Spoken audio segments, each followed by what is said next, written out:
Yo, it's me, it's the SCOTT, and I'm back with you today for Flashback Fridays, where I would take a look at 80s movie, and I give it a review. And this week, it's the 1982 film, 48 Hours, starring Nick Nolte and Eddie Murphy.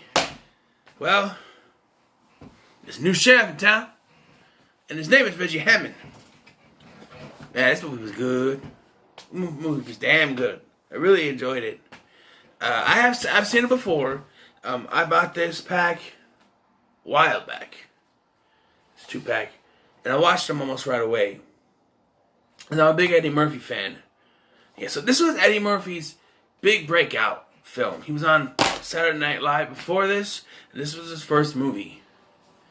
And I thought, yeah, he did a pretty good job. So what's the story? The story is,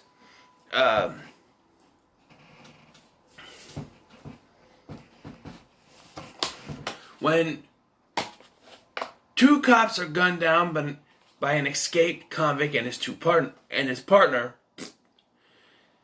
Detective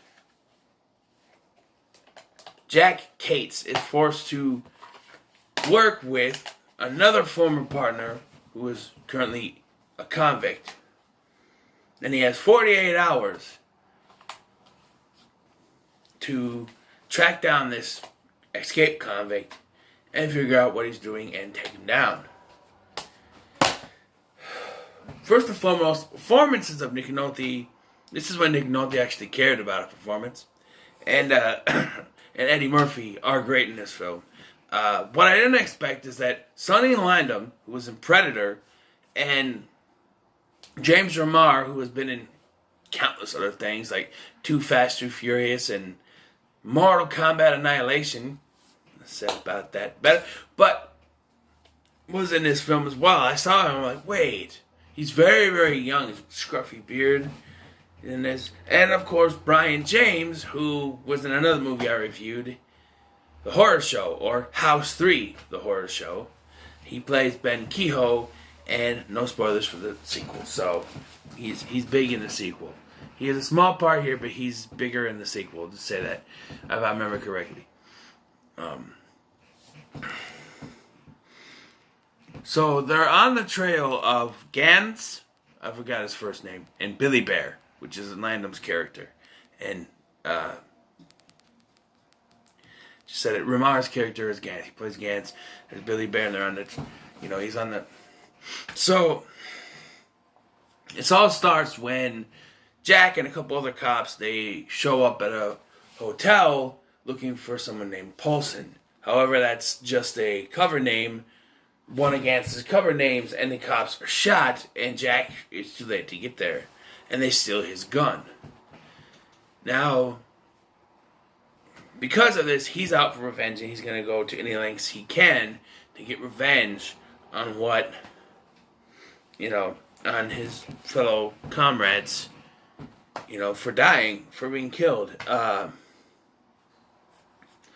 So he visits another former partner. There's Reggie Hammond, played by Eddie Murphy, and he gets him a 48-hour leave from prison. What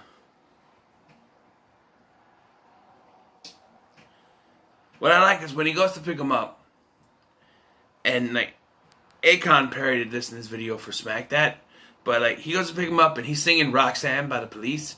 Roxanne, you don't got to turn on the red light. He's just sitting there singing it, and then he's like, I don't know, stuff. It's the information. And yeah, I love the interactions between the two characters.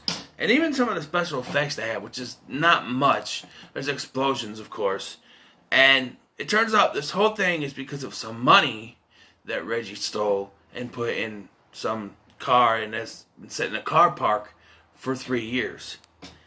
And another associate of theirs, Luther, played by David Patrick Kelly, goes to get the car and then is shooting chase. He's after the money. Of course, there's some distrust between the two because Jack is a cop and Reggie is a convict. So there's no trust there. What I do like is that Reggie thinks he's smooth by, there's a scene where they go into a bar. It's like a redneck bar.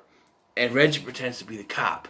And while he's doing this cop shtick, he takes things from some of the people. And he doesn't think that Jack notices, but he does. He steals a gun and he steals a switchblade. And,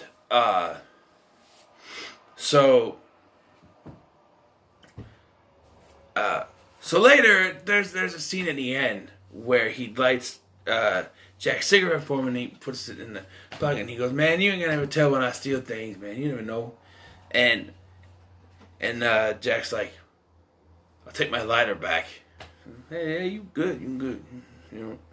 But yeah, it's like the whole big thing for Reggie at first is that he makes a deal with Jack that if he gets information, then he gets some action, if you know what I mean. Well, he's like, "You know what? You owe me some ass, but you know what? I'll take that gun as payment." And he gives him the gun, but he takes the bullets out of it. He goes, "Well, ain't that just fantastic?" He throws the thing. I think it's funny as hell. Although at the end of this, he does get some ass, so I'll give him that. He stuck to his word before he's put back in the slammer, because they got 48 hours. He only has a 48-hour leave, so you only have 48 hours to do this. And here's an interesting connection. So the captain, who's constantly yelling at Jack, is the same guy who played the captain, constantly yelling at Jack, Slater, in Last Action Hero. Except for it doesn't go as far as do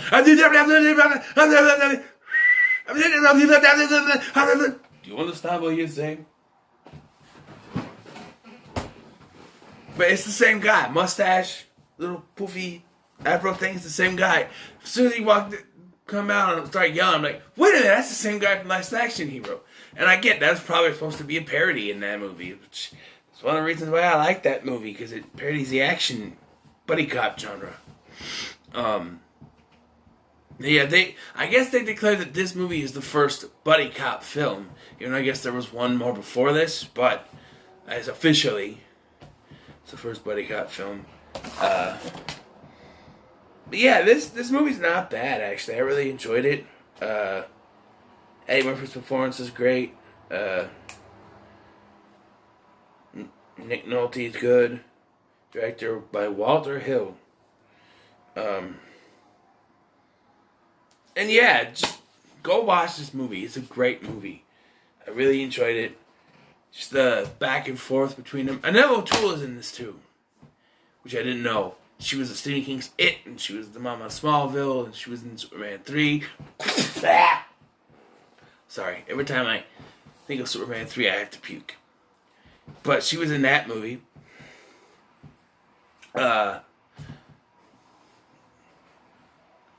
Yeah, and she's sort of Jack's girlfriend, sort of thing. That's one of the things I don't understand, that I don't really like about it, is that they constantly keep reminding us that she exists. Like there's a shot where he's waking up in her apartment or whatever, and they have a little small little argument. He says goodbye, and then throughout that could have been the last instance that she's ever mentioned. But throughout the film, he keeps calling her. Like he calls her at her apartment. He calls her at her job. It's like, why are you still pushing her through the film? She could have been just a cameo, but you're why is this still a plot point? Are you trying to show us that Jack's a piece of shit when it comes to relationships? I just don't get it. There's even a point where he's on the phone and he has to put her on hold to talk to someone else, and he hangs up the phone, and Kehoe has to go, she's on the other line. He's like, "Oh!" And he gets on, and he says her name, and she's like, "Jack? Yeah? Fuck you!" He hangs up the phone on him. I'm just like, okay, that was funny, but is that all it was leading to? Was one big fuck you joke? Because it doesn't really make any sense to me. Also, the fact that he does eventually give, or not even give, but so there's a point where every time Reggie gets a gun, he takes it from him. But towards the end of the film, Reggie shows him he has a gun, and he doesn't take it from him. And I understand that's plot convenience, right? Because he's got to have a gun for the climax. But you were showing that every time he has a gun, Jack takes it from him, and I just want instance for no reason other than he's just exhausted by this point. Which Jack goes through a lot in this movie. He's constantly the one taking all the shit. Like there's a scene which I think is just filler for the movie, but like they get into a fight and start punching the hell out of each other, and then cops show up. This is after they've gone up and talked to Billy Bear's girlfriend. And these other cops show up, and Jack's like, "It's okay, I'm a cop." And they go, "Yeah, right, put your hands above my head. I'm too tired to do that. My gun and my badge are over there on top of the car and everything." And the cops just like, "Okay, get in the car, drive away." I'm just like, really? Is that how it works? I know he's a cop, but there was still a fight. And might I mind you that it never gets him in trouble. He forges a signature to get Reggie out of prison. So, why does no one, like he walks in and publicly he walks into the bar, pretending to be a cop, and says his name is Reggie Hammond. Now, if he's been in prison, someone has to know his name, especially since they're at a bar looking for Billy Bear, which is one of his former associates. So you think that they would have to know his name, right? He says, "The new sheriff in town. His name is Reggie Hammond." I'm like, why would you use your real name? Because, like, if there's one person in there who knows him by that name and knows Billy Bear and says, "Hey, Reggie Hammond's around the bar looking for you," boom, it's over, and now they know that Reggie's out. You know, it's just stupid. And yet, I don't know my point was going to. It just doesn't make any sense why Jack's never called out on it. Like, he brings him to the station. And it's supposed to be like, to me, it sounded like no one else is supposed to know that he's out. Yet he brings him to the station. He has him handcuffed. I don't know. Maybe I misunderstood it, but he forged a signature. He never gets in trouble for that, at least as far as I know. And, you know, he never gets in trouble for taking matters in his own hands. Because he never got permission. That's my big thing, is he never got permission. He doesn't even leave the building.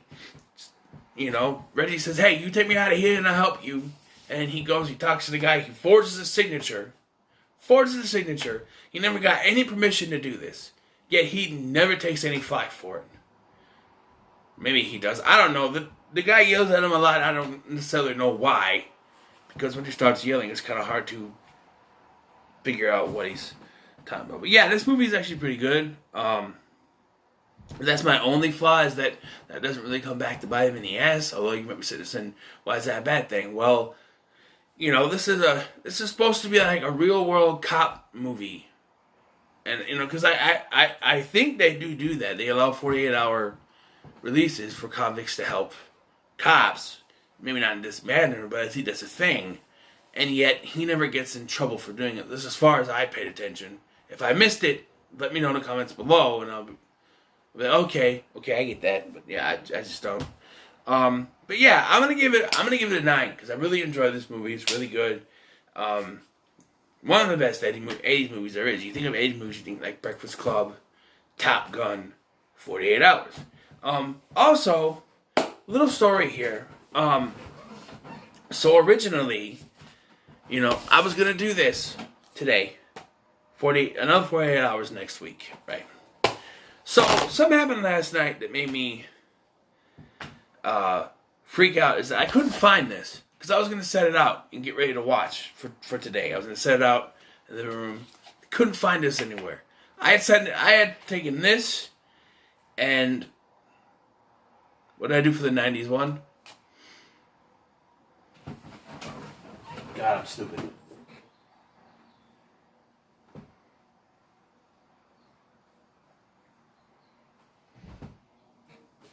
What did I do for Throwback Thursday? It's really... Was it the Blu-ray? No, it couldn't have been.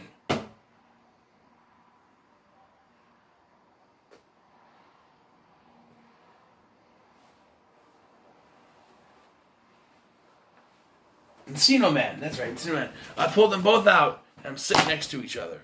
Somewhere, this disappeared, ended up over there, which I looked everywhere for it.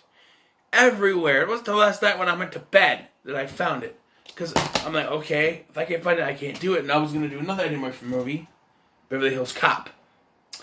And then, this came along. Then I found it, so I don't have to.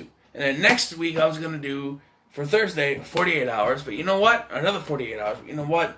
I think I'll just do that right now. So, you're going to get both 48 hours and another 48 hours in the same day. Next week for Thursday, I think I might do The Sandlot. Because I kind of want to do that movie. So I might do that one. But yeah, another 48 hours is coming up. So what are your thoughts on 48 hours? Let me know in the comments below. Like, share, and subscribe. Thank you for watching. I've been Scotty. I'll see you in the next one.